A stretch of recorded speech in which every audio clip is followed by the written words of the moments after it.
ஒரு பர்டிகுலர் ஏரியாவில் நீதிபதியாக இருக்கணும்னா அந்த மக்களை பற்றி, அவங்க வாழ்வாதாரத்தை பற்றி, அந்த மக்களுடைய நேச்சரை பற்றி ஆழமாக தெரிஞ்சிருக்கிற ஒரு ஜட்ஜினால தான் தீர்ப்புகள் விரைவாகவும் தெளிவாகவும் கொடுக்க முடியும். திண்டிவனத்தில் ஒரு ஆள் பீகாரில் போட்டாங்க, இல்லை பீகாரில் உள்ள ஜட்ஜி திண்டிவனத்தில் போட்டான்னு வச்சுங்க, என்ன புரியும்? ஏன்னாக்கா ட்ரையல் நடத்தும் போது இவங்களாம் ட்ரையல் ஜட்ஜஸுங்க, நேராக அந்த லோக்கல் மக்கள் தான் வருவாங்க. அவங்களுடைய என்ன பேசுகிறாங்க, ஏது என்ன, அவங்க என்ன சொல்ல வராங்க அப்படின்னு சொல்லி இந்த லோக்கல் லாங்குவேஜ் அவங்களுக்கு புரியாத அளவுக்கு போயிடும். அப்போது நீதி பரிபாலனம் கண்டிப்பாக பாதிக்கப்படும். இது பயங்கர டிஸ்அட்வான்டேஜ். இதை எடுத்துகிட்டு வந்தாக்கா சரிப்படாது தான் என்னுடைய வியூ. ஜுடிஷியரி எக்ஸாமினேஷன் கரெக்டான டைமில் நடக்கிறதில்ல. இப்போ யூபிஎஸ்சி எடுத்துக்கிட்டிங்கன்னா அது யூனியன் அப்படின்றதுனால வருஷம் கரெக்டாக நடத்துகிறாங்க. ஆனால் நமக்கு அந்த மாதிரி தமிழ்நாட்டில் வருஷம் அந்த ஜட்ஜுக்கான போஸ்டிங், அந்த வேகன்சி எல்லாமே ஃபுல்ஃபில் பண்ணுறாங்களான்னு கேட்டால் கிடையாது. இது என்ன ஜட்ஜு தானே அந்த போஸ்ட் ஃபுல்ஃபில் பண்ணால் என்ன பண்ணலாம், அப்படி கிடையாது. ஒரு மக்களுக்கும் நியாயம் வேணும். நீதித்துறைக்கு போய் நிற்கும் போது இவ்வளோ கேஸ் இருக்குது, முடிக்கல, ஏன் முடிக்கல, ஸோ அங்கே காலி இடம் இருக்குதுன்னும் போது பிரச்சனையாகுது.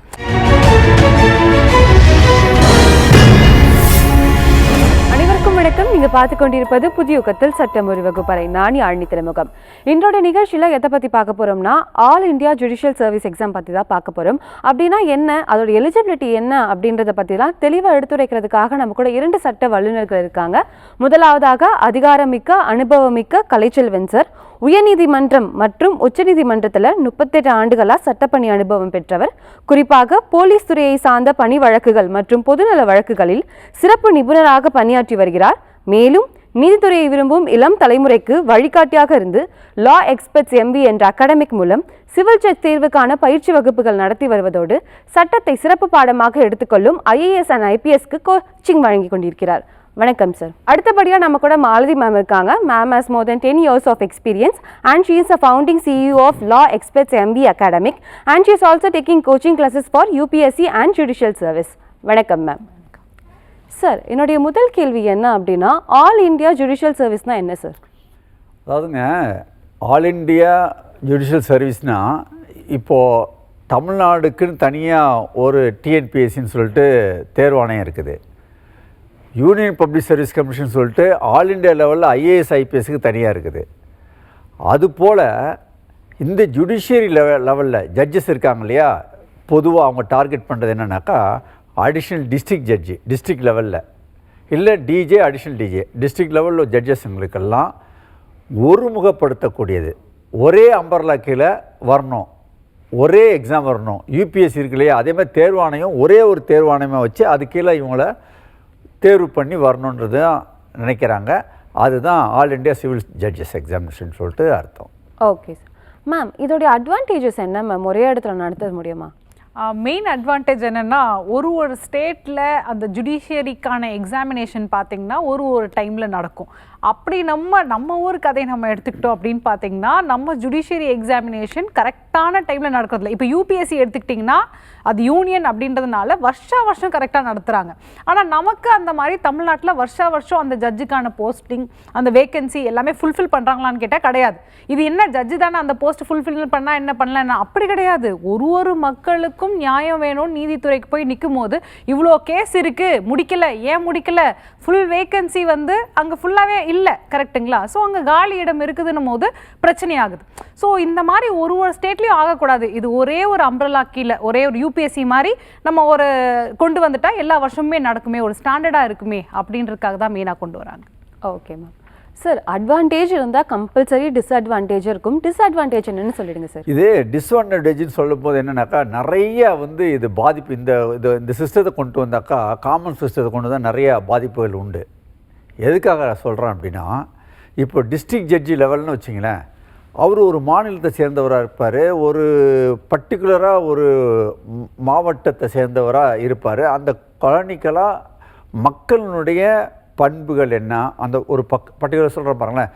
இப்போது திண்டிவனத்தில் எடுத்துங்க, திண்டிவனம் டிஸ்ட்ரிக்ட்லேருந்து ஒருத்தர் டிஸ்ட்ரிக்ட் ஜட்ஜாக வர்றாரு, அங்கே படித்த பையன் வர்றாருனாக்கா, அங்கே உள்ள மக்களினுடைய பண்பாடு, அவங்களுடைய பேச்சுவார்த்தை, அவங்க எப்படிப்பட்ட டைப் உள்ளவங்க, இதெல்லாம் அவர் தெரிஞ்சவராக இருப்பார். இன்னும் இப்படி சொல்லுங்கள், ஒரு நீதி வழங்கணும் அப்படின்னாக்கா ஒரு பர்டிகுலர் ஏரியாவில் நீதிபதியாக இருக்கணும்னா அந்த மக்களை பற்றி, அவங்க வாழ்வாதாரத்தை பற்றி, அந்த மக்களுடைய நேச்சரை பற்றி ஆழமாக தெரிஞ்சிருக்கிற ஒரு ஜட்ஜினால தான் தீர்ப்புகள் வந்து விரைவாகவும் தெளிவாகவும் கொடுக்க முடியும். அப்படி இருக்கும்போது நீங்கள் ஆல் இண்டியா லெவலில் வச்சிங்கன்னு வச்சிங்க, இப்போ இந்த திண்டிவனத்தில் ஒரு ஆள் பீகாரில் போட்டாங்க, இல்லை பீகாரில் உள்ள ஜட்ஜி திண்டிவனத்தில் போட்டான்னு வச்சிங்க, என்ன புரியும்? ஏன்னாக்கா ட்ரையல் நடத்தும் போது இவங்களாம் ட்ரையல் ஜட்ஜஸுங்க, நேராக அந்த லோக்கல் மக்கள் தான் வருவாங்க. அவங்களுடைய என்ன பேசுகிறாங்க, ஏது என்ன, அவங்க என்ன சொல்ல வராங்க அப்படின்னு சொல்லி இந்த லோக்கல் லாங்குவேஜ் அவங்களுக்கு புரியாத அளவுக்கு போயிடும். அப்போது நீதி பரிபாலனம் கண்டிப்பாக பாதிக்கப்படும். இது பயங்கர டிஸ்அட்வான்டேஜ். இதை எடுத்துகிட்டு வந்தாக்கா சரிப்படாது தான் என்னுடைய வியூ. Okay sir. மேம், முன்னாடியே வந்துட்டு அதோடைய அட்வான்டேஜஸை வந்துட்டு எலாபரேட்டாகவே பேசணும் மேம். லைக் அதோடைய பர்பஸ் அண்ட் ஆப்ஜெக்ட் இருக்கும்ல மேம், அதை பற்றியும் கொஞ்சம் தெளிவாக சொல்லிடுங்க மேம். பர்பஸ் என்னன்னா, ஒரே இன்டெகிரிட்டி ஆஃப் இந்தியாவுக்கு எப்படி யூபிஎஸ்சி நமக்கு இருக்குது, ஒரு கமிஷன் இருக்குது, எல்லா ஸ்டேட்டுக்குமே வந்து டாப் ஆஃபீஸர்ஸ் அதுலேருந்து போடுறாங்க. அந்த மாதிரி நம்ம ஜுடிஷியரியும் ஒரு ஸ்டாண்டர்டைஸ் பண்ணிடலாமே, எல்லா ஸ்டேட்லேயுமே ஒரே தட்டான ஆளுங்க வருவாங்களே. சே ஃபார் எக்ஸாம்பிள், ஒரு இடத்துல ஸ்டாண்டர்ட் ஆஃப் ஜட்ஜஸ் நல்லா இருக்குது, எக்ஸாமினேஷன் நல்லா கண்டக்ட் பண்ணுறாங்க, ஒரு இடத்துல ஒழுங்காக கண்டக்ட் பண்ண மாட்டாங்க. அப்படின்னும் போது அந்தந்த ஸ்டேட் பின்தங்கி போயிடுது இல்லையா? அப்படி போகாமல் இந்தியா மொத்தமும் ஒரே இம்ப்ரூவ்மெண்ட்டில் இருக்கும் அப்படின்ற ஒரு ஐடியாக்காக தான் இது கொண்டு வராங்க. That is the purpose. Okay. இன்னொரு டிஸ்அட்வான்டேஜ் இதில் என்ன இருக்குது அப்படின்னாக்கா, இப்போது சிவில் ஜட்ஜில் டிஸ்ட்ரிக்ட் லெவலில் ஒரு ஜட்ஜை எடுக்கிறாங்கன்னா அது யார் எடுப்பாங்கனாக்கா ஹைகோர்ட் ஜட்ஜஸுங்க, அந்த கொலிஜியன் தான் அவங்கள செலக்ட் பண்ணும். அவங்க இப்போ இங்கே லோக்கலில் ப்ராக்டிஸ் பண்ணுற அட்வொகேட் யார், அவங்க எப்படி ப்ராக்டிஸ் பண்ணுறாங்க, அவங்களுடைய எஃபிஷியன்சி என்ன, அவங்களுடைய பண்பு என்ன அப்படின்னு சொல்லிட்டு அந்த அட்வொகேட் வந்து நீதித்துறையினுடைய லோக்கல் நீதித்துறை ஹைகோர்ட் ஜட்ஜினுடைய நேரடி பார்வையில் இருப்பார். ஸோ இது வந்து ரொம்ப இன்டெலிஜென்ட்டாக உள்ளவங்க மட்டும் இருந்தால் மட்டும் போதும். அந்த நீதி பரிபாலனை நேர்மையான ஆள் ரொம்ப முக்கியம், மக்களை பற்றி புரிஞ்சுக்கிறவங்க முக்கியம். இது தாண்டி அந்த குவாலிஃபிகேஷன்லாம் யாருக்கு இருக்கணும்னாக்கா அந்த லோக்கலில் ப்ராக்டிஸ் பண்ணுறாங்க பார்த்தீங்களா, அவங்களுடைய பண்பு அங்கங்கே உள்ள அட்வொகேட்ஸுங்களுக்கும் அங்கே அசோசியேஷனுக்கும் அப்புறம் ஹைகோர்ட் ஜட்ஜஸுங்களுக்கும் அடிக்கடி. இப்போ ஒரு ஹைகோர்ட் ஜட்ஜஸ் எதுக்கு ஒருத்தர் ரிப்பீட்டடாக ஆர்கியூ பண்ணுறான்னு வச்சுங்க, அவங்கள தான் ஹைகோர்ட் ஜட்ஜாக எலிவேட் பண்ணுவாங்க. அதே மாதிரி டிஸ்ட்ரிக்ட் ஜட்ஜஸ் சரி தான், அங்கே உள்ளவங்க ரிப்பீட்டடாக யார் இன்டெலிஜென்ட்டாக பண்ணுறாங்களோ அவங்களுக்கு தெரியும், அவங்களுக்கு இன்டர்வியூக்கு வரும்போது அவங்கள செலக்ட் பண்ணுவாங்க. அப்படி இருக்கும். நேரடி பார்வை இல்லாமல் போயிடும். வேர்ல்டு லெவலில், அதுவும் ஆல் இண்டியா லெவலில் போனாக்கா அந்த நேரடி பார்வையில் இவங்களுடைய நேச்சர் தெரியாமல் போகும். அதில் ரொம்ப ரொம்ப ஆபத்து இருக்குது. வரும் படிப்பு ஆன்சரை வச்சு அவங்க இன்டெலிஜென்ட்டாக இருக்குன்னு சொல்லிட்டு அப்பாயின்ட் பண்ணுறதுலாம் ரொம்ப ஆபத்தான ஒரு விஷயம் தான். Okay sir. இதுக்கு என்ன நம்ம சொல்லலான்னு பார்த்தீங்கன்னா, இது ஒரு டைம் பாசிட்டிவ் தான். எஸ், இவன் முன்னாடி வந்து ரொம்ப கரெக்டான ஆளாக இருக்காங்க, நேர்மையாக இருக்காங்க, இவங்களை எடுத்துகிட்டு வரேன். எத்தனை பேர் இந்த மாதிரி நேர்மையாக செலக்ட் பண்ணுவாங்க? எப்படி வரும்னா, இவங்க என்னோட ஆஃபீஸு, என்னோட லைனு, எனக்கு தெரிஞ்சவங்க, அந்த ஒரு மறைவாக வந்து செலக்ட் பண்ணக்கூடிய ஏரியாவும் வந்துடும் இல்லைங்களா? கரெக்டுங்களா? இப்போ நமக்கு டிஸ்ட்ரிக்ட் ஜட்ஜஸ்க்கு எக்ஸாமினேஷன் உண்டு. எக்ஸாமினேஷன்லேருந்து வந்ததுக்கு அப்புறமா அவங்க அந்த ஒரு சைடும் இருக்குது, ப்ரொமோஷனில் வர ஒரு சைடும் இருக்குது. ஸோ அந்த மாதிரி எந்த ஒரு விஷயமும் வரக்கூடாது அப்படின்றதுக்காகவும் நமக்கு வந்து ஆல் இண்டியா சர்வீஸ் வேணுன்றது ஒரு பாசிட்டிவான விஷயம். Two sides of same coin. அது உண்மைதான். ஏன்னாக்கா அவங்க நிறையா கேட்கும் போது எத்தனை கேசஸ் நடத்துனாங்க, அவங்களுடைய ஸ்டாண்டர்ட் என்ன, அந்த பேப்பர்ஸ் கொடுப்பான், என்னென்ன கேஸ் நடத்தினேன் அப்படின்றது கூட கலெக்ட் பண்ணலாம். அவங்க சொல்கிறது கரெக்ட் தான். Okay sir. சார், இப்போ ஹைகோர்ட்டில் பார்த்தா கம்பேரிட்டிவ் என்னதான் ஜெண்டர் ஈக்குவாலிட்டி அப்படின்னு பேசினாலும் ஹைகோர்ட்டில் பெரும்பாலான ஆண்கள் தான் இருக்காங்க. பெண்கள் வரதில் என்ன மாதிரி சிக்கல்கள் இருக்குது சார்? அதாவதுங்க, இதில் எப்படின்னாக்கா உண்மையிலேயே ஒரு பெண்கள் வந்து ஜுடிஷியரியில் வந்து இப்போது கொஞ்சம் நிறையா அவங்களுடைய பார்ட்டிசிபேஷன் நிறையா இருக்குது. பட் பெரிய டிஸ்அட்வான்டேஜ் மெயினாக என்ன சொல்லணும்னாக்கா, நமக்கு சமூக சூழல், ரெண்டாவது இயற்கை அமைப்பு. என்ன சொன்னால் அவங்க அந்த ஃபேமிலி வேயை தாண்டி வரணும் இல்லைங்களா? இப்போ கல்யாணம் பண்ணவர் கண்டிப்பாக குழந்தை இருக்கணும். குழந்தைன்னு சொல்லும்போது அவங்க கிட்டத்தட்ட எப்படி இருந்தாலும் ஒரு 10 இயர்ஸ் கம்ப்ளீட்டாக வேஸ்ட் ஆகிடும், பின்தங்கிடுறாங்க. ஆண்களுக்கு அந்த பிரச்சனை இல்லை. அதேமாதிரி சொசைட்டியில் பார்த்தீங்கன்னா இவங்க எத்தனை மணி நேரம்னாலும் ஒரு சீனியர் ஆஃபீஸில் நைட்டு 12 மணிக்கு கூட ஒர்க் பண்ணுவாங்க. ஆனால் லேடிஸ் சொல்லும்போது ஒரு 7 up to 7 வரைக்கும் பண்ணலாம், அவ்வளோதான். அதுக்கு மேலே பண்ண முடியாது. இந்த இதெல்லாம் டிஸ்அட்வான்டேஜெலாம் இருக்குது. இதனால தான் அந்த ப்ராக்டிஸ் பண்ணக்கூடிய ஹைகோர்ட் லெவலில் சொல்கிறேன், ஹைகோர்ட் லெவலில் அவங்க அந்த பார்ட்டிசிபேஷன் கம்மியாக இருக்கிறதுனால ஆண்களுக்கு நிகராக பெண்கள் ஹைகோர்ட் ஜட்ஜஸ் இல்லாத காரணம், மெயின் காரணம் அது ஒன்று. ரெண்டாவது என்ன விஷயம்னா, ஆனால் அதே மாதிரி சிவில் ஜட்ஜஸ் எக்ஸாமினேஷன் பார்த்தீங்கன்னா இப்போ லாஸ்ட் பேட்சில் மொத்தம் 255 பேர் எடுத்தாங்க. அதில் ரொம்ப ஷாக்கிங் நியூஸ் என்னென்னா 225 பேர் லேடிஸ் தான். கிட்டத்தட்ட 85% பெண்கள் தான் சிவில் ஜட்ஜஸில் இந்த லாஸ்ட் பேட்சில்.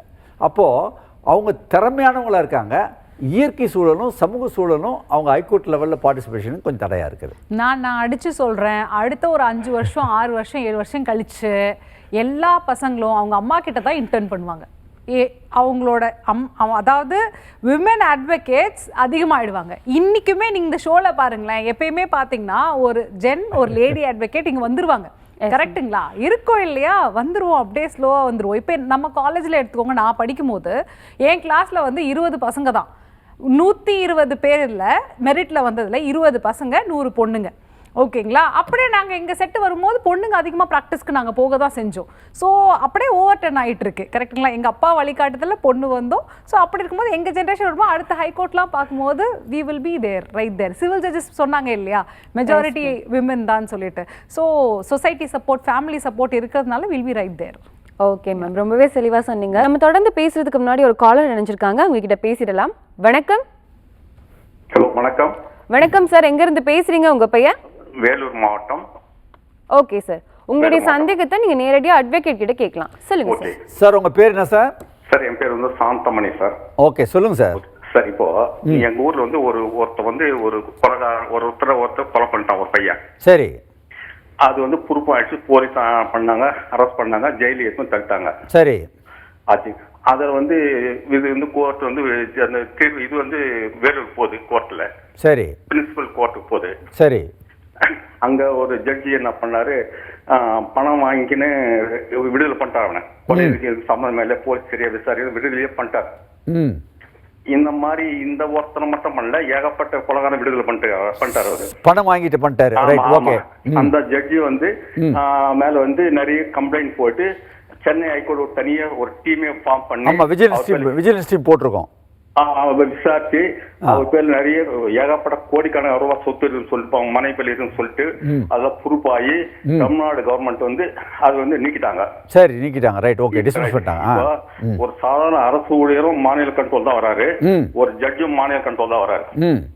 ஒரு அரசு ஊழியருக்கு ஓய்வூதியம் இருக்குது, பென்ஷன் இருக்குது, தண்டனை இருக்குது, பொங்கல் போனஸ் இருக்கு. இதேதான் ஜட்ஜுக்கு இருக்கு. தமிழ்நாட்டில் வந்து ஒரு மந்திரி ஜெயிலுக்கு போயிருக்காரு, ஐஏஎஸ் கலெக்டர் ஜெயிலுக்கு போயிருக்காரு. இல்ல, இப்ப நீங்க என்ன கேட்க வரீங்கன்னா, இவர் வந்து பணி துறை நடவடிக்கை மட்டும் தாங்க, ஏன் இவர் ஜெயிலுக்கு போகணும்னு கேக்குறீங்க, அப்படிதானே? இல்ல கேளுங்க சார். இப்போ எல்லாமே மாநில அரசனுடைய எல்லா சாதகம் பாகம் எல்லாமே அரசு ஊழியருக்கு போறது, அதேதான் ஜட்ஜுக்கு பொருந்தது. இந்த ஜட்ஜு மேல அந்த ஜட்ஜி வந்து கொலைகாரனை விடுதலை பண்ணிட்டார். அந்த விடுதலை பண்ணனால நாங்க பாதிக்கப்பட்டோங்க. இப்ப அந்த ஜட்ஜி வந்து சுகமா இருக்காரு, அவருக்கு எந்த தடையுமே கொடுக்கல தமிழ்நாடு கவர்மெண்ட். சரி. தமிழ்நாடு இதுக்கு வந்து சுப்ரீம் கோர்ட்ல கூட ஒரு ஆர்டர் வாங்கி கொடுத்தோம், சென்னை ஹைகோர்ட்ல. அதுக்கு எடுத்துக்கவே இல்லை, ஜட்ஜி பத்தி எடுத்துக்கவே மாட்டேன்ட்டாங்க. இல்ல, சுப்ரீம் கோர்ட்ல என்ன ஆர்டர்?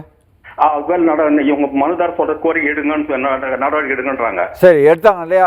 எடுக்கல இல்லையா?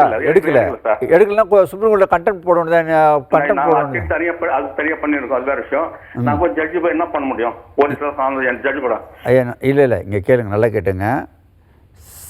நோபடி இஸ் அபவ் லான்னுவாங்க, அதாவது சட்டத்துக்கு மீறி யாருமே இல்லை. இது ப்ராக்டிக்கலாக சொல்கிறேன். இந்த மாதிரி ஆக்ஷன் எடுத்து இவருக்கு மேலே என்ன ஆனால் இவ்வளோ தூரம் ஒரு அக்யூஸ்டுங்க எல்லாத்தையும் விடுதலை பண்ணியிருக்காரு அப்படின்னாக்கா கண்டிப்பாக அவர் மேலே கிரிமினல் நடவடிக்கை எடுக்கணும். இல்லை சார், இல்லை சார்.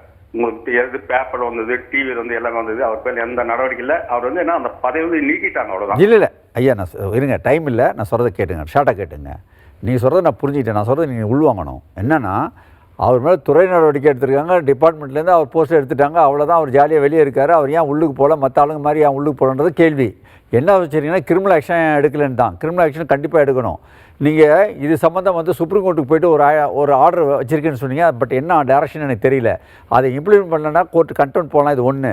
ரெண்டாவது, இவர் மேலே கிரிமினல் ஆக்ஷன் எடுக்கலைனாக்கா கண்டிப்பாக கிரிமினல் ஆக்ஷன் எடுக்கிறதுக்கு சட்டத்தில் வழி உண்டு. அது எங்கே எடுக்கணுன்னாக்கா சட்டம் என்ன சொல்லுதுனாக்கா லோக்கல் இன்ஸ்பெக்டர்கிட்ட நீங்கள் கொடுங்க. இதெல்லாம் வச்சு லோக்கல் இன்ஸ்பெக்டர் கொடுங்க, தாராளமாக இன்ஸ்பெக்டர் தான் இதுக்கு பொறுப்பு. நீங்கள் இன்ஸ்பெக்டர் கொடுத்தீங்கன்னாக்கா கிரிமினல் ஆக்ஷனாக மாறும். அவர் ஆக்ஷன் எடுக்கலைனாக்கா டிசி இல்லைன்னா எஸ்பி கிட்ட அப்பீல் போகலாம். அப்படியே கொண்டு வந்து லோக்கல் மேஜிஸ்ட்ரேட் கோர்ட்டில் 156 சப்கிளாஸ் 3ல் இருக்குது ஓல்டு லா. புதுசில் வந்து 173 BNSSல இருக்குது. நீங்கள் அந்த மாதிரி மேஜிஸ்ட்ரேட் கோர்ட்டில் போட்டு டைரக்ஷன் வாங்கி எஃப்ஐஆர் போட்டு அவரை ஈஸியாக ட்ரையல் கொண்டு வந்து உள்ளுக்கு தள்ளலாம். இது போலீஸ் செய்யணும். போலீஸ் ஆக்ஷன் எடுக்கலன்னா மேஜிஸ்ட்ரேட் கோர்ட்டில் தெரியாமல் செய்யலாம். இது செஷன்ஸ் கேஸாக மாறிச்சுனாக்கா மேஜிஸ்ட்ரேட்டே செஷன்ஸ் கோர்ட்டுக்கு அப்பீல் பண்ணிடலாம். அதாவது அப்பீலில் ஃபார்வர்ட் பண்ணுவாங்க. இப்படி தான் போகும் கிரிமினல் கேஸு. நீங்கள் இன்ஸ்பெக்டரை கொடுங்க, அதுக்கப்புறம் டிசிகிட்ட கொடுங்க, இல்லை எஸ்பிகிட்ட கொடுங்க, அப்படியே மேஜிஸ்ட்ரேட் கோர்ட்டு போயிடுங்க. அங்கேருந்து அவங்க எடுத்தாங்கனாக்கா செஷன்ஸ் போவாங்க. இந்த ஆக்ஷன் இது வரைக்கும் நீங்கள் எடுக்கல, அதை பண்ணுங்கள். ஓகே சார், ரொம்பவே தெளிவாக சொன்னீங்க. மற்றொரு காலரும் இணைஞ்சிருக்காங்க, அவங்ககிட்டயும் பேசிடலாம். வணக்கம். வணக்கம் சார். வணக்கம்மா, எங்கேருந்து பேசுகிறீங்க? உங்கள் பெயர்? என் பேர் கற்பகம் மேடம். ஓகேம்மா, உங்களுடைய சந்தேகத்தை நீங்கள் நேரடியாக அட்வொகேட் கிட்ட கேட்கலாம். சொல்லுங்க மேம். சொல்லுங்கம்மா. வணக்கம் சார். சொல்லுங்க சொல்லுங்க. மா, டிவி வால்யூமை கம்மி பண்ணிட்டு இங்க பேசுங்கம்மா. சார் நான் ஏற்கனவே போன வருஷம் கம்ப்ளீட் பண்ணிருக்கேன் சார். அம்மா, உங்களுடைய வாய்ஸ் கிளியரா கேட்கல. வாய்ஸ் வந்து ஸ்பீக்கர்ல போட்டிருந்தீங்கன்னா அதை கட் பண்ணிட்டு ரிசீவர் மோட்ல பேசுங்கம்மா. சரிம்மா. ம், ஹலோ சொல்லுங்கம்மா. மேடம் நான் வந்து பெரம்பலூர் மாவட்டத்துல வந்து பேசுறேன் மேடம். பெரம்பலூர் மேடம். ஓகே சொல்லுங்க. போன வருஷம் எனக்கு வந்து எங்க அப்பா எடுத்து வந்த பையன் கையை உடைச்சிட்டாங்க மேடம். ஓகே, யாரோ உங்க அப்பா கையை உடைச்சிட்டாங்களா? என் கையை மேடம் உடைச்சிட்டாங்க. உங்க கையை உடைச்சிட்டாங்க. ஓகே. இங்க போலீஸ்காரங்க வந்து அங்கேயே வந்து எழுதுனாங்க, எஃப்ஐஆர் போட்டாங்க. அவன் மேல எந்த நடவடிக்கையும் எடுக்கவே இல்லை மேடம். வரையும் ஒரு வருஷம் ஆகுது மேடம். சரி சரி, இப்ப நடவடிக்கை எடுக்கிறது சொல்லுங்க. மூலியமாவும் நாங்க கொடுத்துருக்கோம் மேடம். இந்த எலக்ட்ரோ கூட்டுன்னு கோர்ட்லயும் திருப்பி கம்ப்ளைண்ட் கொடுத்தீங்களா, இல்ல மானிட்டர் தி இன்வெஸ்டிகேஷன் மாதிரி கொடுத்து இவங்க கிட்ட போயிருக்கு. இவங்க வந்து அரெஸ்ட் பண்ண சொல்லியிருக்காங்க கோர்ட்டு மூலியமா. சரி. ஆனா அவங்க அப்பயும் எஃப்ஐஆரே போட மாட்டேங்கிறாங்க இந்த போலீஸ்காரவங்க. எஃப்ஐஆரே போட மாட்டேங்கிறாங்கன்றீங்களா? ஆமா மேடம், எஃப்ஐஆரே போட மாட்டேங்கிறாங்க, விசாரிக்கவும் மாட்டேங்கிறாங்க. எஸ்பி டிஎஸ்பி எல்லா இடத்துலயும் கொடுத்துட்டேன் மேடம். சரி, கடைசியில வந்து நீங்க டு ரெஜிஸ்டர் தி எஃப்ஐஆர் கேட்டு நீங்க போட்டீங்களா கோர்ட்ல போட்டு அதுல இருந்து டைரக்ஷன் வந்துச்சுங்களா? மேடம் அங்க 3 இடத்துல நான் தான் மேடம் போய் அலைஞ்சிட்டு இருக்கேன். அவன் வந்து அடிச்சவன் நல்ல ஜெல்லா வரான். மிஷின வர போன வருஷம் வச்சுட்டு போயிட்டான் ஹாஸ்பிட்டல் இருக்கக்குள்ள, பெட்ல இருக்கக்குள்ள. சரி, இந்த மாதிரி டைரக்ஷன் கொடுத்தும் போடல அப்படின்னா நீங்க வந்து அந்த இன்ஸ்பெக்டர் மேலே கம்ப்ளைண்ட் கொடுக்கலாம். ஆக்சுவலி வந்து திருட்டு பையன் மேடம், பிக் பாக்கெட்லாம் அடிப்பான். ஏமா இங்கே பாருங்க, உங்களுடைய பிரச்சனை என்ன சொல்ல வரீங்கன்னாக்கா, போலீஸ்ல கம்ப்ளைண்ட் கொடுத்து எஃப்ஐஆர் போட்டாங்களா இல்லையா? முதல் தகவல் அறிக்கை எஃப்ஐஆர் போட்டாங்க சார். எஃப்ஐஆர் போட்டோம். ஏமா ஒரு நிமிஷம் இருமா. எஃப்ஐஆர் போட்டாச்சு, அது விசாரணை முடிஞ்சு விசாரணை அறிக்கையை வந்து கோர்ட்டில் தாக்கல் செஞ்சாங்களா போலீஸுன்னு கேட்குறேன் சார். அவனையும் கூப்பிட்டு என்னையும் கூப்பிட்டு விசாரிச்சாங்க. அவன் என்னை கீழே விழுந்துட்டான்னு சொல்றான் சார். அதை அவங்க ஏத்துக்கிறாங்க. ஆனா நான் சொன்னது பெட்ல இருந்ததுலாம் அவங்க கணக்கு. இப்போ ஒன்றும் இல்லைங்க, இது பாருங்க ரொம்ப சிம்பிள். உங்களுது முறையான விசாரணை நடத்தப்படவில்லை, அதுதான் உங்களுடைய பிரச்சனை. நீங்கள் என்ன செய்யணுன்னாக்கா, ஒரு அட்வொகேட்டை பிடிச்சிட்டு டு மானிட்டர் இன்வெஸ்டிகேஷன் வாங்க. அதாவது என்னன்னாக்கா 175 போடுவாங்க, சரிங்களா? நீங்கள் பிஎன்டபிள்எஸில் போடுவாங்க. அது கோர்ட்டுக்கு தான் பவர் உண்டு. நீங்கள் கோர்ட்டில் என்ன செய்யணும், ஐயா சரியாக விசாரணை செய்யலை, இந்த விசாரணை நீங்கள் மேல் பார்வை பண்ணுங்கள், உரிய நடவடிக்கை எடுங்க, விசாரணை முறையாக நடக்கலை அப்படின்னு சொல்லிட்டு நீங்கள் மேஜிஸ்ட்ரேட் கோர்ட்டில் ஒரு வழக்கறிஞரை வச்சு போடுங்க, மனு கொடுத்தீங்கன்னாக்கா கோர்ட்டு இந்த விசாரணையை நேரடியாக எடுக்கும். இன்ஸ்பெக்டரை கூப்பிடுவாங்க, உங்களையும் கூப்பிடுவாங்க. நீ என்ன பிரச்சனை, ஏன் இந்த அம்மா இப்படி சொல்கிறாங்க, ஏன் இதெல்லாம் ரெக்கார்ட் பண்ணல, இதெல்லாம் ஏன் எவிடன்ஸாக கொண்டு வரல, இதெல்லாம் ஏன் நீ சேர்க்கலை உன் விசாரணையில் சொல்லிட்டு கோர்ட்டு நேரடியாக இன்ஸ்பெக்டரை கேட்டு கரெக்டான ஒரு உரிய நிவாரணம் தேடுவாங்க. நீங்கள் ஒரு வழக்கறிஞரை பிடிச்சி உரிய பெட்டிஷன் வந்து மேஜிஸ்ட்ரேட் கோர்ட்டில் போடுங்க. ஓகே சார், மற்றொரு காலரும் இணைஞ்சிருக்காங்க, அவங்ககிட்டயும் பேசிடலாம். வணக்கம். வணக்கம், எங்கிருந்து பேசுறீங்க? உங்க பெயர்? புதுக்கோட்டை மாவட்டம் கீரனூர். சார், உங்களோட வாய்ஸ் கிளியரா தெரியல, கேட்கல. கொஞ்சம் ஸ்பீக்கரை கட் பண்ணிட்டு ரிசீவர் மோட்ல பேச முடியுமா? புதுக்கோட்டை மாவட்டம் கீரனூர். ஓகே சார், உங்களுடைய சந்தேகம் என்னன்னு நீங்க வழக்கறிஞர் கிட்ட சொல்லலாம். சார், எங்க கீரனூர்ல இருந்து பேசுறீங்களா? உங்க பேர் சார்? என் பேரு அழகுகுமார். ஓகே, சொல்லுங்க குமார். இப்ப வந்து டாஸ்மார்க் வந்து என்ன அந்த இதுல வந்து சட்டத்துல மெயின் ரோட்ல 10 அடி 15 அடி தூரத்திலே வச்சிருக்காங்க. சரி, அதை வந்து எடுக்க சொல்லி நம்ம நிறைய கம்ப்ளைண்ட் கொடுத்துருக்கோம், போராட்டங்கள் பண்ணிருக்கோம். சரி, அது எடுக்கல. சரி, அதுக்கு என்ன பண்றது சார்? ஒன்றும் இல்லை, இதை பாருங்க, டாஸ்மார்க் எங்கே இருக்கணும் எந்த இடத்துல இருக்கணும்னு சொல்லிட்டு தனியாக ஒரு கவர்மெண்ட் ஆர்டர் ஜியோ போட்டிருக்காங்க. அந்த ஜியோவில் சில நிபந்தனைகள் கொடுத்துருக்காங்க. அந்த நிபந்தனைகளுக்கு மீறி நிறைய இடத்துல பார் நடத்துகிறாங்க, டாஸ்மார்க் கடையும் இருக்குது. நீங்கள் அந்த ஜியோ வந்து டவுன்லோட் பண்ணிங்க. இது ஏதாவது வயலேஷன் அதுக்கு ஏற்றது மாதிரி நிபந்தனைக்கு அப்பாற்பட்டு மீறி அங்கே நடந்ததுனாக்கா உடனே கலெக்டருக்கு எழுதுங்க, உடனே மேக்ஸிமம் ரிமூவ் பண்ணுவாங்க. அதையும் மீறி ரிமூவ் பண்ணலனாக்கா, கலெக்டர் கொடுத்த பிறகு ரிமூவ் பண்ணலனாக்கா ஹைகோர்ட்டில் நீங்கள் ரிட்டு தான் போடணும், வேறு வழி இல்லை. இது ஒன்று. ரெண்டாவது இன்னொன்று சொல்கிறேன் பாருங்கள், இது வரைக்கும் யாரும் செய்கிறதில்ல. ஜிஓ இருக்குது, தமிழக அரசு ஆணை இருக்குது, ஐயா இந்த மாதிரி நிபந்தனைக்கு உட்பட்டு தான் நீ வைக்கணும்னு. அப்போ அதை மீறி ஒருத்தன் லைசன்ஸ் கொடுக்குறானாக்கா அந்த சட்டத்தை மீறான்னு அர்த்தம். சட்டத்தை மீறத்துக்கு அந்த எவன் லைசன்ஸ் கொடுத்தானோ அந்த அதிகாரி மேலே கிரிமினல் கேஸ் போடுங்க. எப்படி கிரிமினல் கேஸ் கொடுக்குறீங்கனாக்கா, நேராக அங்கே இன்ஸ்பெக்டர் கொடுங்க. இன்ஸ்பெக்டர் வந்து அதிகாரினால ஆக்ஷன் எடுக்க மாட்டாங்க, ஏன்னாக்கா அதெல்லாம் ஒரு மாஃபியா கும்பல். ரிஜிஸ்டர் போஸ்ட்டு இன்ஸ்பெக்டருக்கு பண்ணுங்கள், ஐயா இந்த மாதிரி வந்து ஜியோ இருக்குது, நிபந்தனைகளுக்கு மீறி இவன் லைசன்ஸ் கொடுத்துருக்கான், இதை சட்டத்தை மீறினால அந்த லைசன்ஸ் கொடுத்த அதிகாரி மேலே ஆக்ஷன் எடுங்கன்னு சொல்லிட்டு ரிஜிஸ்டர் போஸ்ட்டு இன்ஸ்பெக்டருக்கு அனுப்புங்க. இன்ஸ்பெக்டர் எடுக்க மாட்டாங்க ஆக்ஷனு, எஸ்பிக்கு அனுப்புங்க, அதுவும் ரிஜிஸ்டர் போஸ்ட் அனுப்புங்க. அதுக்கப்புறம் அவனும் ஆக்ஷன் எடுக்கலைனாக்கா நேராக மேஜிஸ்ட்ரேட் கோர்ட்டில் போடுங்க. ஆட்டோமேட்டிக்காக இந்த மாதிரி லைசன்ஸ் கொடுத்த அதிகாரியை ஒருத்தனாவது உள்ளுக்கு தள்ளுங்க. வேறு எங்கேயும் அந்த மாதிரி தப்பு நடக்காது. ஓகே சார், ரொம்பவே தெளிவாக சொன்னீங்க. மேம், இப்போ ஜுடிஷியல் சர்வீஸ் எக்ஸாம் எழுதுறோம் இல்லையா மேம், அதுக்கான எலிஜிபிலிட்டி என்னென்ன மேம்? இப்போ நம்ம தமிழ்நாட்டில் மட்டும் இல்லை, எல்லா இடத்துலையும் எலிஜிபிலிட்டி மெயினாக சேஞ்ச் பண்ணியிருக்காங்க. முன்னாடியெல்லாம் எப்படின்னா, நம்ம லா முடித்தோம் அப்படின்னா ஃப்ரெஷ் லா கிராஜுவேட்ஸ் லா முடித்து கையோடு நீங்கள் என்ன பண்ணலாம்னா ஜட்ஜ் எக்ஸாமினேஷன் எழுதலாம். 23 வயசில் லா முடிக்கிறீங்கன்னா, லாஸ்ட் பேட்ச் சொல்கிறேன், லாஸ்ட் பேட்ச் ஸ்டூடெண்ட்ஸில் 23 வயசில் ஜட்ஜ் ஆனவங்கலாம் உண்டு. ஓகேங்களா? ஆனால் இப்போ என்னென்னா 3 வருஷம் ப்ராக்டிஸ் வேணும் அப்படின்னு சொல்லியிருக்காங்க. அந்த 3 வருஷன்றது ரொம்ப பெரிய இதே கிடையாது. ஸோ 3 வருஷம் நீங்கள் படிக்க ஆரம்பித்தாலே கரெக்டாக வந்துடும். ஓகேங்களா? ஸோ 3 வருஷம் ப்ராக்டிஸ்க்கு அப்புறமா நீங்கள் அதாவது என்ரோல் பண்ணியிருக்கணும் ஃபஸ்ட்டு. ஸோ காலேஜ் முடித்ததுக்கப்புறமா நீங்கள் பார் கவுன்சிலில் என்ரோல் பண்ணுவீங்க, அப்போ தான் அட்வொகேட் ஆவீங்க. அதுக்கப்புறமா ஏஐபி எக்ஸாமினேஷனும் எழுதிடுவீங்க. அந்த 3 வருஷத்துக்குள்ளே இந்த ப்ராக்டிஸ் 3 வருஷம் கம்ப்ளீட் ஆனோடனே நீங்கள் எலிஜிபிள் ஆகிடுவீங்க. ஓகேங்களா? இது வந்து கேட்டகரி வைஸ் உங்களுக்கு வந்து ஏஜ் பார் ஆகும். இப்போ வந்து ஓசி அதர் காஸ்ட் அப்படின்னும் போது ஒரு 32 வரைக்குமே போகுது. இதே நீங்கள் வந்து எஸ்சி எஸ்டி எம்பிசி பிசி கேட்டகரிஸில் வந்தீங்க அப்படின்னும் போது 42 வரைக்குமே சிவில் ஜட்ஜ் எக்ஸாமினேஷன் எழுதலாம். Okay ma'am. தொடர்ந்து பேசுறதுக்கு முன்னாடி ஒரு காலர் இணைஞ்சிருக்காங்க, உங்ககிட்ட பேசிடலாம். வணக்கம். வணக்கம், லைட்ல தான் இருக்கீங்க. பேசணும். வணக்கம் சார், எங்க இருந்து பேசுறீங்க? உங்க பெயர்? என்னுடைய பேர் வந்து மதியந்தர், வாணியம்பாடி. ஓகே சார், உங்களுடைய சந்தேகத்தை நீங்க நேரடியா அட்வொகேட் கிட்ட கேட்கலாம். சார், வாணியம்பாடியிலேருந்து பேசுறீங்க? வாணியம்பாடியிலேருந்தா? ஆமாங்க ஐயா. சரி, உங்க பேர் என்ன சொன்னீங்க? மதியந்தருங்க ஐயா. ஓகே மதி, சொல்லுங்க மதி, என்ன விஷயம் மதி? நான் வந்து பச்சைபாஸ் காலேஜ் ட்ரஸ்போர்ட் ஸ்டாஃபா ஒர்க் பண்ணுங்க ஐயா காலேஜ்ல. Super super. ஏற்கனவே உங்ககிட்ட பேசிக்கிறேன், டிசிப்ளின் கமிட்டியுடைய இதை பார்த்தேன். ஆ அதுல வந்து ஒர்க் வந்து நான் நல்லபடியா பண்ணி இது பண்ணதுனால காலேஜ் வந்து ஒரு சைலண்ட் மோடு வந்துடுச்சு. சரி.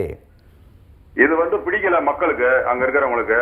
ஆ அடுத்த கட்டமா வந்தாங்க நிர்வாகிகள் கிட்ட வந்து அரசியல் பண்ணி என்ன பணி நீக்கம் பண்ணிட்டாங்க முறைகேடா. ஓ சரி சரி. அதுல வந்து என்ன ஆகி போச்சுன்னா, நான் கோர்ட்டுக்கு போனேன். சரி. கோர்ட்ல போனாக்கா அரசு ஒரு 3 வருஷமா வாண்டடா ஒரு சட்டம் இருந்தது எனக்கு சாதகமா மெயின்டைன் பண்ணலான்ட்டு. சரி. சுப்ரீம் கோர்ட்ல ஒரு ஆர்டர் வாங்குற வரையும் கேஸ் நடத்தாம அதுக்கப்புறமா என்ன பண்றாங்க, அந்த ஆர்டர் வந்த பிறகு இவர் லையபிலிட்டி இல்லைன்னு சொல்றாங்க. ஜட்ஜிக்கு வந்து நான் எல்லா தபாலும் அனுப்பிட்டேன். சரி.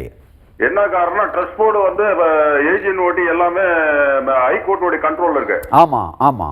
உங்க நிர்வாகத்தில் இருக்கும்போது இந்த மாதிரி எனக்கு வந்து ஒரு முறைகேடு நடந்திருக்கு. ஆமா. அதனால வழக்கறிஞர்களும் எனக்கு சாதகமா செய்ய மாட்டேன்றாங்க, நான் வைக்கிற வழக்கறிஞர்களும். ஓ நியாயமான தீர்ப்பு எனக்கு எதனா ஒண்ணு பண்ணி விடுங்கன்னு. அவர் ஐயா வந்து என்ன பண்ணிட்டாருன்னா, 2 மாசத்துக்குள்ள விசாரணை பண்ணுங்கன்னு சொல்லிட்டு கவர்மெண்ட்டுக்கு ஆர்டர் போட்டாருங்க. சரிங்க. கவர்மெண்ட் ஆர்டர் போட்டோன்னு கவர்மெண்ட் என்ன சொல்லிடுச்சுன்னாக்கா, விசாரணையா பண்ணாம அதுல குற்றம் சாட்டப்பட்ட ஆளுங்க வந்து 3 பேர் வந்து ஓய்வூதியம் வாங்கணும். அவங்களுக்கு வந்து சாங்ஷன் பண்ணிட்டாங்க. சரி. என்னுடைய சட்ட பிரகாரம் வந்து 1976 பிரைவேட் காலேஜ் ரெகுலேஷன் ஆக்ட் 20 படி வந்து அப்பீலண்ட் வந்து இவங்க வராங்க, காம்பிடன்ட் அத்தாரிட்டி வந்து செக்ரட்டரி வராரு, செக்ரட்டரி தப்பு பண்றாருன்றதுனால அப்பீலண்ட் வந்து டிசி வராங்க. சரி. அவங்கள விசாரணை பண்ணுங்கன்னு சொன்னாக்கா, அங்க வந்து ஒரு ஏடி வந்து என்ன பண்றாரு, எய்டட் காலேஜ் ஜேடியை வந்து விசாரணை பண்ண சொல்லி ஆர்டர் உள்ளுக்குள்ளார வேலை பண்ணி அந்த செக்ஷனுக்கு பொருந்தாதவன் நான். ஓ ஒரு ஃபோர்ஜரியான ஆர்டர் போட்டுட்டு அந்த ஆர்டரை எனக்கு கொடுக்காம இவர் பொருந்தாத ஆளுன்னு சொல்லிட்டு ஒரு ஆர்டர் அனுப்புறாங்க. அதுல கமிஷனரும் வந்து கையெழுத்து இல்லைங்க. சரி. அந்த ஆர்டர்ல இது எல்லாத்தையும் பார்த்துட்டு நாங்க என்ன பண்ணிட்டோம், கமிஷனருக்கு தெரிவிச்சிட்டேன். சரி. அவங்களும் என்னால என் முன்னாடி கூப்பிட்டு பேசுறாங்க, ஓன்றாங்க, நடவடிக்கை எடுக்கல, அந்த ஆர்டரை மாத்தல. இப்ப வந்து அவர் கடமையே செய்யாம இருக்கிறதுனால அவர் மேல கிரிமினல் கேஸ் கொடுக்கலான்ற ஒரு இது சொல்லியிருந்தீங்க இல்லைங்களா? கண்டிப்பா கண்டிப்பா. அதுக்கு ப்ரொசீஜர் என்னன்னு சொல்லுங்க ஐயா. ஐயா ஒன்றும் இல்லை, இப்போ ஒரு பழைய சட்டத்தில் 166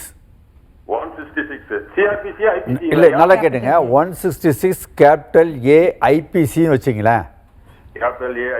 166 கேபிட்டல் ஏ ஐபிசி அதுக்கு ரிலவெண்டா புது சட்டத்தில் நீங்க எடுத்துக்கலாம். பிஎஸ்சி அதாவது புது சட்டத்தில் இப்போ ரிலேட்டடாக கொடுப்பாங்க. 166 கேபிட்டல் ஏ ஐபிசிக்கு நிகரான புது சட்டம் எதுன்னு கேட்டிங்கனாக்கா அது புக்கிலேயே இருக்கும். அதுக்கேற்ற மாதிரி ஒன்றும் மாற்றமே இல்லை, அதை அப்படியே எடுத்து போட்டிருக்காங்க. மறுபடியும் சொல்ல பாருங்க, 166 கேபிட்டல் ஏ ஐபிசி அதில் வரும். அதில் போடுங்க இந்த மாதிரி ஆளுங்களாம் அதில் போட்டாங்க. ஏன்னா யாருமே நல்லா சொல்கிறேன் பாருங்களேன், சின்ன மூச்சு விட்டா கூட மாற்றி விட்டா கூட நம்மளோட ஒவ்வொரு மனிதனுடைய ஆக்டிவிட்டிஸ் எல்லாமே ஐபிசியில் கவர் ஆகும்.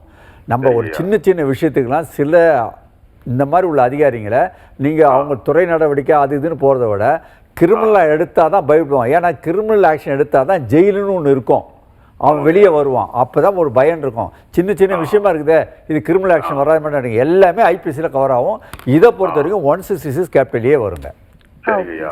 ரொம்பவே தெளிவாக சொன்னீங்க சார். மேம் இப்போ கரண்ட் சிச்சுவேஷனில் ஜட்ஜஸ் எப்படி மேம் ரெக்ரூட் பண்ணுறாங்க?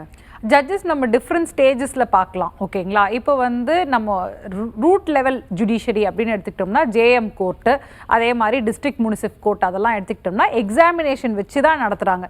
ப்ரிலிம்ஸு, மெயின்ஸு, இன்டர்வியூ அப்படின்னு சொல்லிட்டு 3 ஸ்டேஜஸாக எக்ஸாமினேஷன் வச்சு அதுலேருந்து எடுக்கிறாங்க.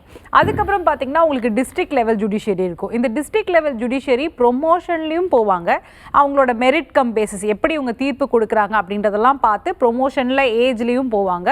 இது தாண்டி உங்களுக்கு எக்ஸாமினேஷனும் வைப்பாங்க. டிஸ்ட்ரிக்ட் ஜட்ஜுக்கான எக்ஸாமினேஷனும் நடக்கும். ஸோ அதை வச்சு டிஸ்ட்ரிக்ட் ஜுடிஷியரியை ஃபுல் பண்ணுவாங்க. அதுக்கப்புறம் ஹைகோர்ட்டுக்கு வந்துச்சு அப்படின்னு பார்த்தீங்கன்னா ஹைகோர்ட் ஜட்ஜஸ் ப்ரொமோஷனில் வருவாங்க, டிஸ்ட்ரிக்ட் ஜட்ஜஸும் ப்ரொமோஷனில் வருவாங்க. இதை தாண்டி உங்களுக்கு பார்ல இருந்தும் எடுப்பாங்க. நம்ம ஹைகோர்ட்டில் ப்ராக்டிஸ் பண்ணுற அட்வொகேட்ஸ் இருக்காங்க, வேறு பார்ஸில் ப்ராக்டிஸ் பண்ணுற ஹைகோர்ட்ஸ் அட்வொகேட்ஸ் எல்லாம் இருக்காங்க இல்லையா, அவங்க எப்படி பெர்ஃபார்ம் பண்ணுறாங்க அப்படின்றத வச்சு டைரக்ட் ரெக்ரூட்மெண்ட்டும் இருக்கும்.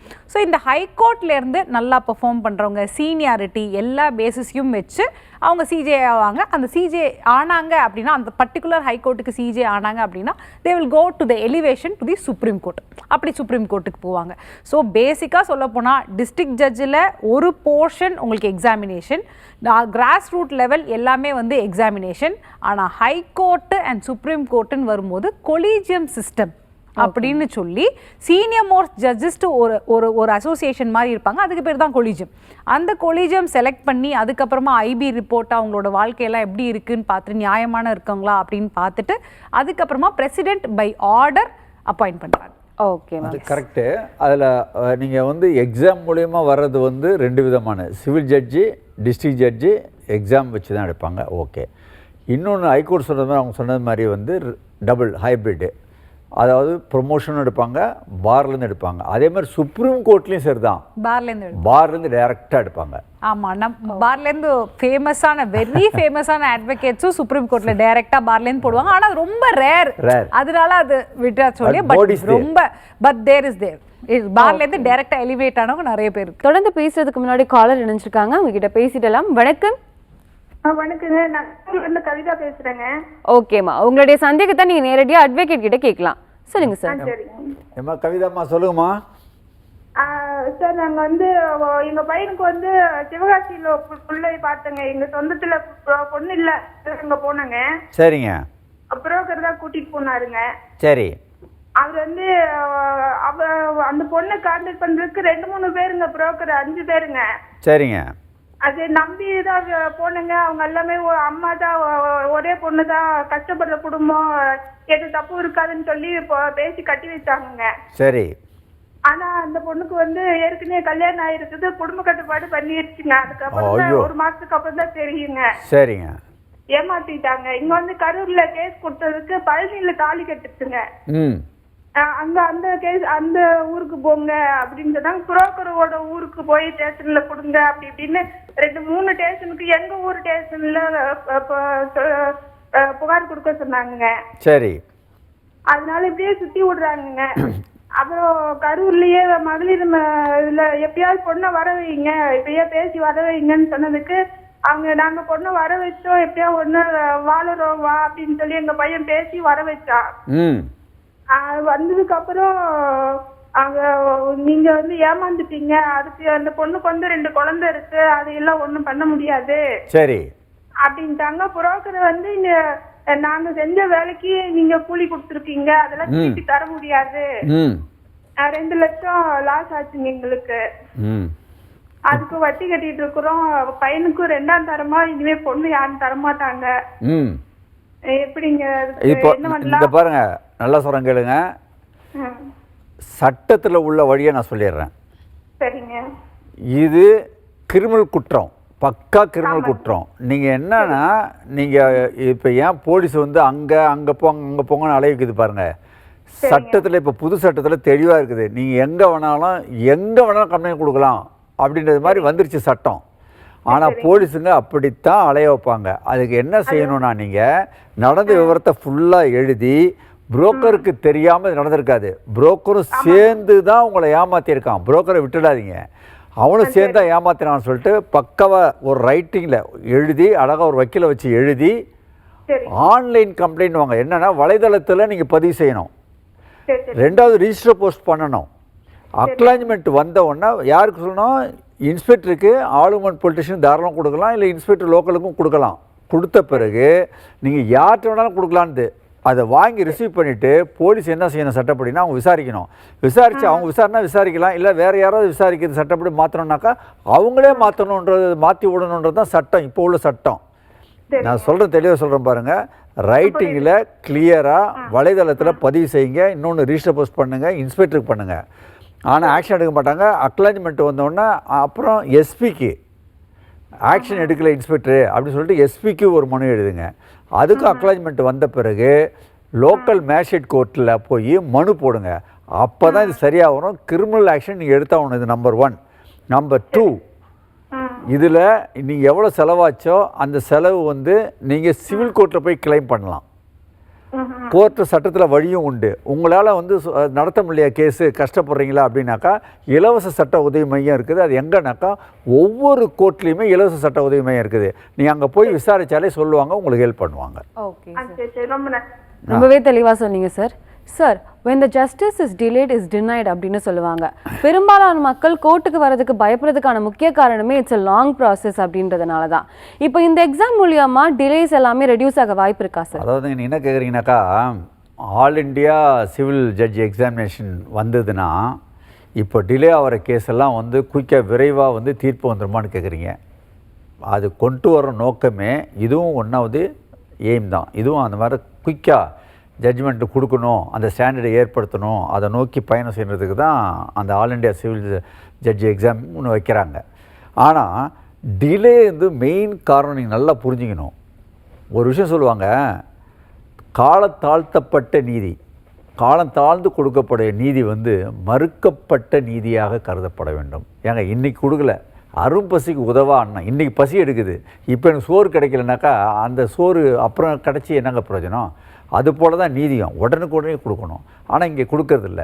அதுக்கு மெயின் காரணம் என்னன்னாக்கா, முதல்ல வேக்கன்சியை ஃபில் பண்ணவே மாட்டேன்றாங்க. உதாரணத்துக்கு பார்த்தீங்கன்னாக்கா, நம்ம இண்டிபெண்டன்ஸ் எப்போது 1947, அந்த டைமில் உதாரணத்துக்கு ஒரு 100 ஜட்ஜஸுங்க வேக்கன்சி இருந்துன்னு வச்சுங்க. இப்போ பாப்புலேஷன் என்ன, அதோட 10 மடங்கு இருக்குது. அன்றைக்கி 100னாக்கா இன்றைக்கி 500 ஆக்கியிருக்கணும். இந்த 500க்கே வைக்கலை. ஏற்கனவே பழைய வேக்கன்சி 100, அந்த 100 ஃபில் பண்ணுறாங்கன்னா அதுவும் பண்ணுறதில்ல. அதில் 50 தான் பண்ணுறாங்க, 50 அப்படியே இருக்குது. இந்த லட்சணத்தில் வந்து அரசு இயந்திரம் இயங்குச்சுனாக்கா எங்கே வந்து குயிக்காக நீதி கிடைக்கும்? ஒரு இடத்துல நீதி கிடைக்கலன்னு வச்சிங்களேன், குயிக்காக அந்த இடத்துல அமைதி இருக்காது. அந்த இடத்துல அமைதி, அந்த நாட்டில் அமைதி இல்லைன்னு வச்சிங்களேன், அந்த நாடு முன்னேறாது. ஸோ அமைதி ரொம்ப முக்கியம். அமைதி வேணும் அப்படின்னாக்கா நீதி பரிபாலனை உடனுக்குடனே கிடைக்கிறது ரொம்ப முக்கியம். இதெல்லாம் உணர்ந்து அரசு இயந்திரங்கள் ஜுடிஷியரியும் சேர்ந்து செயல்படணும்.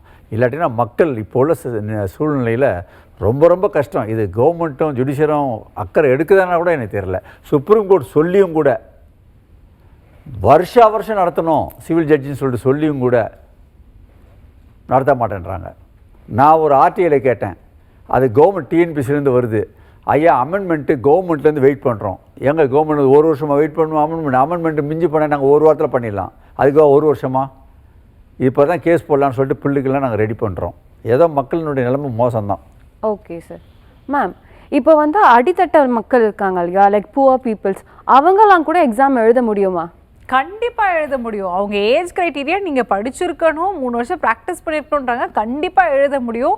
இதில் நீங்கள் ஃபேமஸாக என்ன பார்த்தீங்கன்னா ஸ்ரீபதின்னு பேர் மாற்றிட்டாங்க ஊடகங்கள். ஸ்ரீமதி அவங்களோட பேர். அவங்க வந்து தாழ்த்தப்பட்ட ஒரு இடத்துல இருந்து ஜட்ஜ் ஆயிருக்காங்க அப்படின்னு சொல்லுவாங்க. இன்னும் என்ன ரியல் லைஃப் எக்ஸாம்பிள் பார்த்தீங்கன்னா, ரிசல்ட் வந்துருச்சு. நான் ஒரு ஸ்டூடெண்ட்டுக்கு ஃபோன் பண்ணுறேன், எங்களோட ஸ்டூடெண்ட்டுக்கு. நான் ஃபோன் பண்ண உடனே அவசரத்தில் அவங்க எடுத்துட்டாங்க. எடுத்த உடனே அடுத்த நிமிஷம் அவங்க சொன்னதுலாம், மேம் ஒரு நிமிஷம் இருங்க, நான் மாடை கட்டிட்டு உங்ககிட்ட பேசுகிறேன் அப்படின்னு சொன்னாங்க. அவங்கக்கிட்ட வந்து இன்டர்நெட்டு பெரிய ஃபெசிலிட்டி அந்த மாதிரி எதுவுமே கிடையாது, எனக்கு நல்லாவே தெரியும். சரி, மாடை கட்டிட்டு அந்த பிள்ளை அதுக்கப்புறம் ஃபோன் பண்ணுறாங்க. நான் சொல்கிறேன், நீங்கள் கிளியர் பண்ணிட்டீங்க, உங்களுக்கு ரேங்க் லிஸ்ட்டில் வந்துருச்சு அப்படின்னு சொல்லிட்டு. பாருங்க, அவங்க மாடு வீட்டில் வச்சுருக்காங்க, அவ்வளோ கஷ்டப்படுறாங்க, எல்லா வேலையும் அவங்க தான் செய்யணும். ஆனால் கஷ்டப்பட்டு படித்து அவங்க இன்றைக்கி ஜட்ஜு. அவங்க மட்டும் கிடையாது, மெஜாரிட்டி ஆஃப் த பீப்புள், அடித்தட்டு மக்கள், அதுவும் தமிழ் மீடியம், அதுவும் பிஎஸ்டிஎம்னு ஒரு தனி ஒதுக்கீடே வச்சுருக்காங்க. அந்த மாதிரி நிறைய பேர் வந்துட்டு தான் இருக்காங்க. ஓகே மேம், ரொம்பவே தெளிவாக சொன்னீங்க. நம்ம தொடர்ந்து பேசுறதுக்கு முன்னாடி காலர் ஒருத்தவங்க இணைஞ்சிருக்காங்க, உங்ககிட்ட பேசிடலாம். வணக்கம். வணக்கம் மேடம். வணக்கம், எங்க இருந்து பேசுறீங்க, உங்க பெயர்? மேடம், நாங்க மைசூர்ல இருந்து பேசுறோம். ஓகே, உங்களுடைய சந்தேகத்தை நீங்க நேரடியா அட்வொகேட் கிட்ட கேட்கலாம். மைசூர்ல இருந்து பேசுறீங்களா? மைசூரா? மைசூர்ல இருந்து பேசுறேன். உங்க பேருமா? நான் ரமணின்னு சொல்றேன். ஓகே, சொல்லுங்கம்மா. சார், என்ன இல்லைங்க சார், இங்கோ நம்ம யூனிவர்சிட்டியில என்னோட ஹஸ்பண்ட் வேலை பண்றாரு. சரி மேம், பேசிட்டு இருக்க கேக்குதுங்களா? கேக்குதுமா, டிவி வால்யூம் கம்மி பண்ணிட்டு பேசுங்க. உங்களுடைய வால்யூம் டிவி வால்யூம் கம்மி பண்ணணும். நீங்க பேசுறது தெளிவா எனக்கு கம்மி பண்ணியாச்சுங்க சார். நல்லா தெளிவா கேக்குது, பேசலாம் நீங்க. Okay sir. சார், என்னன்னாக்கா, என்னோட ஹஸ்பண்ட் வந்துட்டு யூனிவர்சிட்டியில ஒர்க் பண்றாரு. சரி. அவர் வந்துட்டு ப்ரொமோஷனை வந்துட்டு 13 இயர்ஸ் ஹோல்ட் பண்ணிருந்தாங்க. சரி. So from past 20 years he was been harassed. சரி. ஸோ அவர் வந்துட்டு ப்ரொமோஷனை கொடுக்கறத ஹராஸ் பண்ணினதுனால நம்ம ஹஸ்பண்டுக்கு அடிக்கடி இங்க ரொம்ப திட்டுவாங்க, தமிழ்காரன்னுட்டு. சரி. ஓகே, அங்கெல்லாம் கன்னடா டாமினேட். சரி, கம் டு தி பாயிண்ட். ரொம்ப ஸ்ட்ரெஸ் கொடுத்தாங்க, ரைட்? ஓகே. ரொம்ப ஸ்ட்ரெஸ் அண்ட் he was வந்து ரொம்ப கண்ட்ரோல் பண்ணினே இருந்தாரு. சரி. ஒரு மீட்டிங்ல வந்துட்டு he dragged the entire family and he was scolding the junior one. Okay. So அதனால வந்துட்டு அவருக்கு ரொம்ப ஸ்ட்ரெஸ் ஆகி அன்னைக்கு வந்து பிளட் வாமிட் ஆகி ஹாஸ்பிட்டலுக்கு அட்மிட் பண்ண போயிருந்தோம். It was mild heart attack. சரிங்க. ஸோ நம்ம வந்துட்டு இது போலீஸ் கேஸ் கொடுத்துட்டு வேற எல்லாம் வார்த்தைங்கெல்லாம் திட்டு, கொலை இங்க மைசூர்ல இருந்தா கூட கொலை பண்ணிடும் அப்படின்னு கூட வந்து ஹாஸ்பிட்டல் வந்து கலாட்டா பண்ணாரு சார். சரி, ஓகே. ஸோ நீ எங்கிருந்தோ வந்திருக்க, இங்க வந்துட்டு டாமினேட் பண்றியா அப்படியெல்லாம். அவர் வந்துட்டு இஸ் வெரி டவுன் டு அர்த். ஒரு ஸ்டூடெண்ட கூட போடாவடன்னு பேசுவாங்க. இல்ல இப்போ இல்லம்மா, உங்களுக்கு என்ன தீர்வு வேணும்? உங்களுக்கு வந்து உங்க வீட்டுக்காரர் இந்த மாதிரி உடம்பு முடியாம ஆகினது காரணமே அவங்களுடைய டீசிங்னால தான். அதனால அவங்க மேல கிரிமினல் நடவடிக்கை எடுக்கணுமா? அவங்க மேல கிரிமினல் நடவடிக்கை எடுக்கணும்ன்றீங்களா? ஆமாங்க சார், தாராளமா எடுக்கலாம். கிரிமினல் நடவடிக்கை எடுத்தாச்சுங்க சார். போலீஸ்ல கம்ப்ளைண்ட் பண்ண, police were in favour of him. இப்போ என்னாச்சு அந்த கம்ப்ளைண்ட்? சார், அது கேஸ் வந்துட்டு பி ரிப்போர்ட் போட்டு க்ளோஸ் பண்ணிட்டாங்க. சரி. பட் இதுல என்னன்னாக்கா, உங்களுக்கு என்ன வேணும்? இல்லம்மா, நேரம் இல்ல, நேரம் ரொம்ப கம்மியாகுது. உங்களுக்கு என்ன வேணும் சொல்லுங்க. வரைக்கும் பொலிட்டிக்கல் இன்ஃப்ளூயன்ஸ்ல இஸ் won the case. இருங்க கேஸ் ஒன் பண்ணிட்டாங்க. எங்க ஒன் கேஸே நடக்கலையா? அதான் க்ளோஸ் பண்ணிட்டாங்க. பண்ணலைங்க. பி ரிப்போர்ட் போட்டு க்ளோஸ் பண்ணிட்டாங்க. சரி இப்போ கேளுங்க, ரொம்ப பெரிய விஷயம் இல்லை, உங்களுக்கு மேட்ரு ரொம்ப ரொம்ப சிம்பிள். போலீஸ் க்ளோஸ் பண்ணதான் செய்யும், க்ளோஸ் பண்ணிட்டாங்க. அதை ஈஸியாக ரீஓப்பன் பண்ணலாம். அதுக்கு பேர் வந்து என்ன தெரியுங்களா, ப்ரொட்டஸ்ட் பெட்டிஷன் ஒன்று இருக்குது. சரிங்களா, ப்ரொட்டஸ்ட் பெட்டிஷன் ஃபைல் பண்ணலாம். அந்த ஒரு அட்வொகேட்டை அப்ரோச் பண்ணி க்ளோஸ் பண்ணது தவறு, அதை ரீஓப்பன் பண்ணி விசாரணையை ப்ராப்பராக பண்ணுங்கன்னு சொல்லிவிட்டு நீங்கள் கிரிமினல் கோர்ட்டில் போய் பெட்டிஷன் போட்டிங்கனாக்கா அந்த வழக்கை வந்து ஜட்ஜே நேரடியாக எடுத்துக்குவாங்க. அது கரெக்டாக நடக்குதான்னு சொல்லிட்டு ஜட்ஜு வாட்ச் பண்ணுவாங்க. அது ரீஓப்பன் பண்ணி வாட்ச் பண்ணுவாங்க. உங்களுக்கு நியாயம் கிடைக்கும், அதை செய்யுங்க. ஓகே சார், ரொம்பவே தெளிவாக சொன்னீங்க சார். இந்த all India judicial service exam மூலியமா ஜுடிஷியல் சிஸ்டமோடைய ஸ்டாண்டர்ட் இன்க்ரீஸ் ஆகுமா சார்?